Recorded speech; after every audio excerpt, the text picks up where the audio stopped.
정읍에서 코로나19 5번째 확진자가 나온 지 불과 하루 만에 누적 확진자가 14명으로 늘었습니다. 정읍시는 확진자가 발생한 마을에 이동 제한 조치를 취했습니다. 자치단체들이 운영하고 있는 CCTV가 범죄 예방이나 검거에 기여하는 비율이 갈수록 높아지고 있습니다. 하지만 대부분의 자치단체들이 CCTV 통합관제센터 모니터링을 위탁 운영 체제로 운영해 논란이 일고 있습니다. 한빛원전 환경안전감시센터 분소가 고창군 고수면에 설치됐습니다. 원전 방사능에 대한 체계적인 감시 활동이 진행될 계획입니다. 쌀쌀해진 날씨에 난방용품 사용이 늘고 있습니다. 불이 날 가능성도 커지는데 어떻게 대비해야 하는지 이슈앤피플에서 알아봅니다.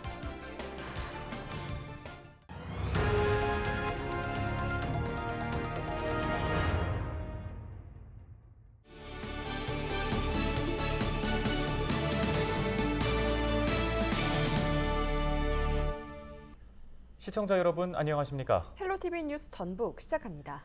정읍 지역에 코로나19 5번째 확진자가 나온 지 불과 하루 만에 누적 확진자가 14명으로 늘었습니다. 정읍시는 확진자가 발생한 마을에 이동 제한 조치를 취하는 한편 시 전체 어린이집을 대상으로 2주 동안 휴원 조치 명령을 내렸습니다. 이진철 기자가 보도합니다. 정읍시 정읍면의 한 마을입니다.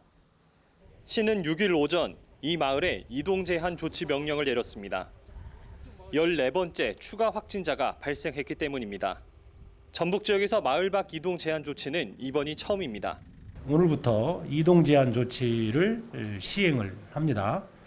그래서 우리 시의 직원이 마을의 출입구를 전부 좀 차단하고 꼭 필요시에는 우리 직원이 대동할 수 있도록 그렇게 조치를 하고요. 지난 5일 정읍에서 5번째 확진자가 발생한 이후 6일 오전까지 확진자는 9명이 늘었습니다.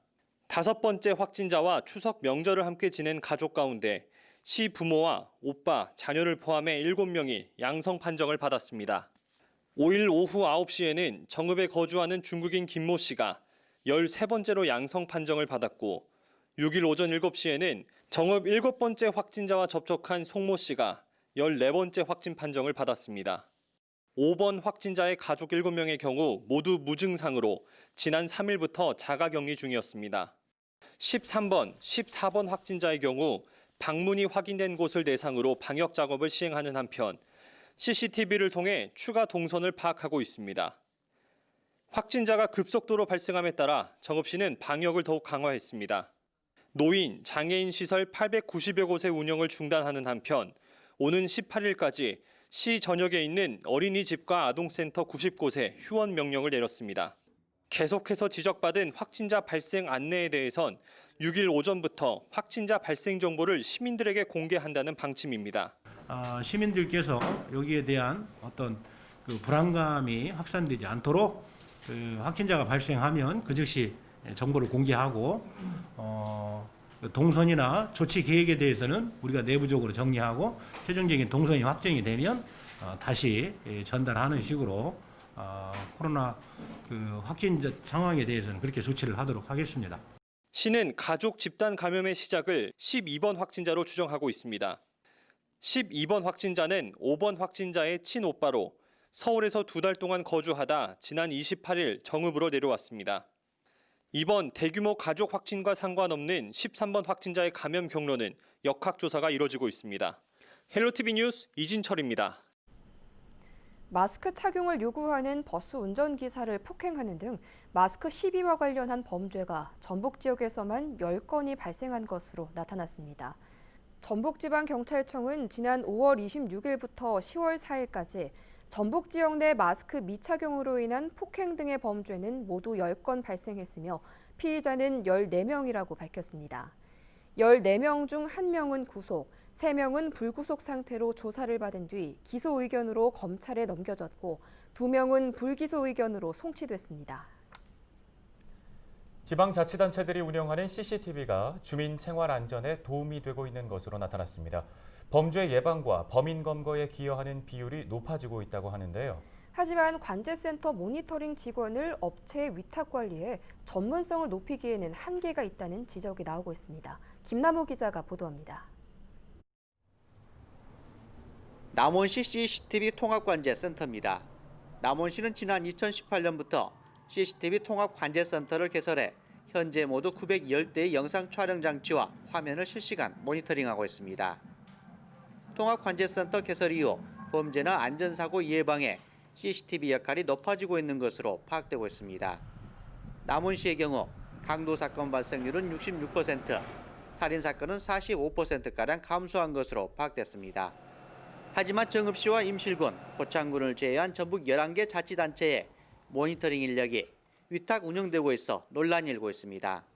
정규직화됨으로써의 책임감이 또 강화가 되는 거고 계속적인 교육으로 이분들에게도 연수의 기회나 또 CCTV 관제센터가 해야 될 정확한 부분을 피드백을 줌으로써의 어떤 그런 역할이 충분히 제도적으로 만들어질 수 있지 않을까라는 생각을 하게 됩니다.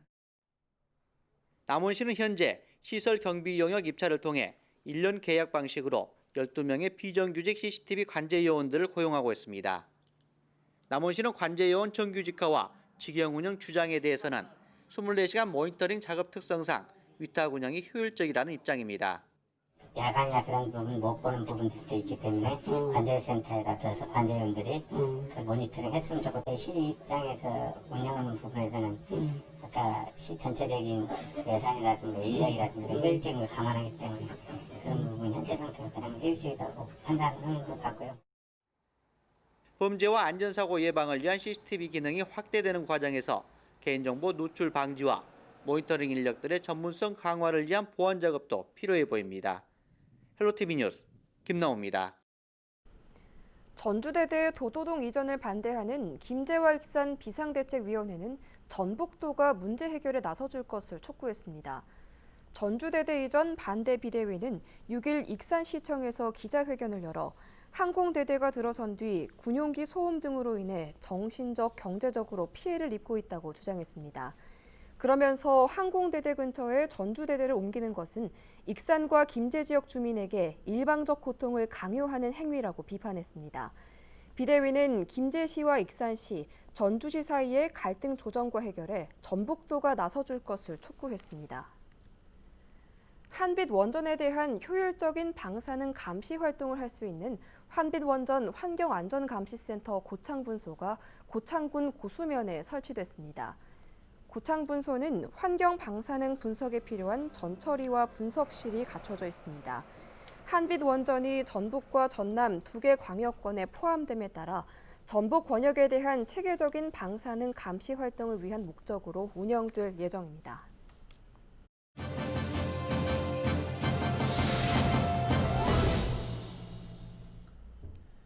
다음 소식입니다. 갑자기 쌀쌀해진 날씨에 난방을 시작하신 분들 많으실 텐데요. 그만큼 불이 날 가능성도 커지는데 겨울철 화재 어떻게 대비해야 하는지 자세히 알아보겠습니다. 김제소방서 최득현 소방교 전화 연결돼 있습니다. 네, 소방교님 안녕하십니까? 요즘 아침 저녁으로 날씨가 참 쌀쌀한데요. 때문에 난방용품을 사용하시는 분들이 늘어날 때입니다. 이런 시기에 화재 통계는 어떻습니까? 네, 그 통계로는 이제 최근 5년 화재 중 약 34.5%가 겨울철에 집중 발생하고 있고요.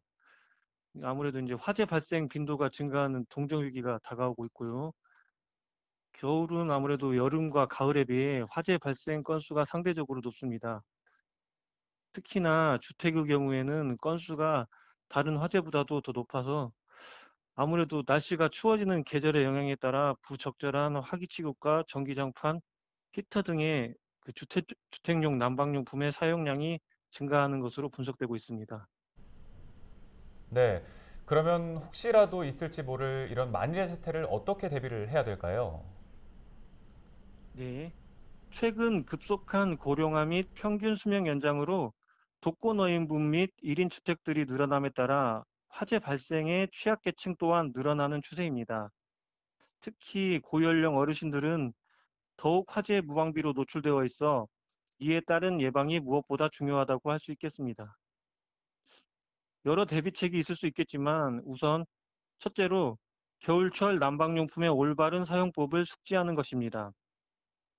오랫동안 방치된 겨울철 난방용품 이상 유무를 확인하여야 할 것이며 화기를 취급하는 난방용품 사용 시기에 항상 관심을 기울여 화재를 예방하는 것이 가장 중요합니다. 둘째로 주택용 소방시설을 설치라 생각합니다. 주택용 소방시설 설치의 성공적인 사례로는 미국이 있는데요. 미국의 경우는 주택용 소방시설 보급률이 96%에 이르며 화재 발생으로 인한 사망자의 발생 수도 약 60% 정도 감소하였다고 합니다. 하지만 우리나라는 주택용 소방시설 보급률이 여전히 2019년 기준 전북이 60.2%, 전국 56%밖에 되지 않습니다. 네, 주택용 소방시설을 갖추는 것이 좋다 이렇게 설명을 해주셨는데 집에 소화기나 감지기를 달아서 피해를 줄인 사례가 있다면 소개 좀 해주시죠. 예, 주택용 소방시설의 좋은 사례로 2018년 1월 27일 제주시 일도이동 단독주택 화재 사례가 있는데요. 화재가 발생했을 때 다행히도 주택에는 이미 단독경보용 감지기가 설치되어 있어서 감지기가 경고음을 울리자 주변을 지나던 행인이 이 경고음을 듣고 119에 신고 이후 119 소방당국에서 거주 중이던 할머니를 구조하는 사례가 있었습니다.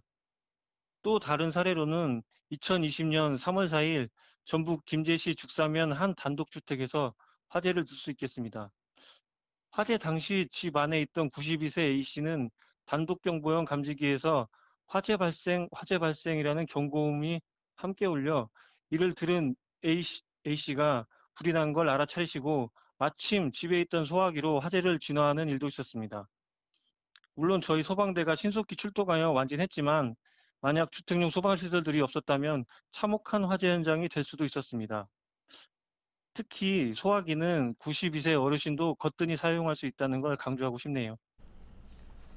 네, 그런데 이 주택용 소방시설을 갖춘 집이 아직도 적다, 또 홍보가 부족한 것 아니냐 이런 우려들도 있거든요. 시청자 여러분들께 당부의 한마디도 해주시죠. 예, 주택용 소방시설은 화재로 인한 사고를 사전에 방지하고 대응하는 데 필수 불가결한 물품이라 할 수 있습니다. 우리 모두 겨울철 화재 예방에 대비해서 사전에 화기를 취급하는 물품과 난방용품을 주의 깊게 점검하고 하나의 가정에 한 대 이상의 소화기, 감지기를 구비하는 것을 시작으로 따뜻한 겨울 나기를 준비하는 것이 어떨까 생각을 합니다. 네, 오늘 도움 말씀 고맙습니다. 지금까지 김제소방서 최득현 소방교였습니다.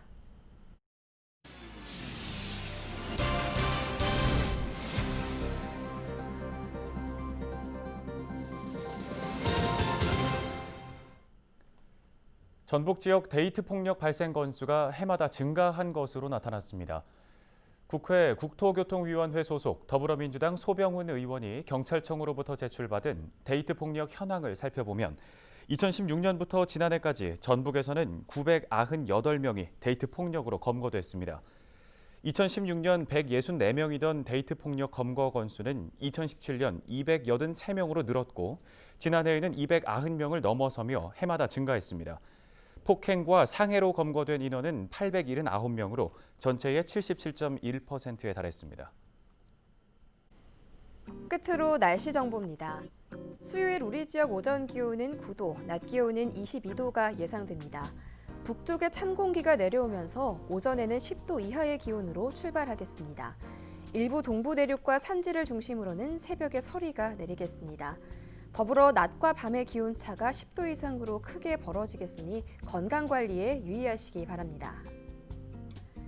목요일에는 오전 기온이 3도가량 오르면서 조금씩 평년 기온을 회복하겠습니다. 하늘도 맑을 것으로 보여 깊어가는 막바지 가을 날씨를 느낄 수 있겠습니다. 지역별 낮 기온은 21도를 조금 웃돌겠습니다. 임실 21도, 그 밖의 지역은 22도가 예상됩니다. 주간 날씨입니다. 다음 주 초까지는 대체로 맑을 것으로 보이는데요. 일본 남쪽 해상에서 북상 중인 제14호 태풍 찬홈의 이동 경로에 따라 남부지방에는 비가 내릴 가능성이 있습니다. 다만 현재까지의 예상 경로로는 한반도까지 올라오진 않을 것으로 보여 큰 영향은 없겠습니다. 바다 날씨입니다. 우리 지역 바다의 하늘도 오전부터 깨끗하겠습니다. 파고는 1.5m까지 일겠습니다. 날씨 정보였습니다. 헬로티비 뉴스는 언제나 지역 주민 여러분 곁에 있겠습니다. 함께해 주신 여러분 고맙습니다.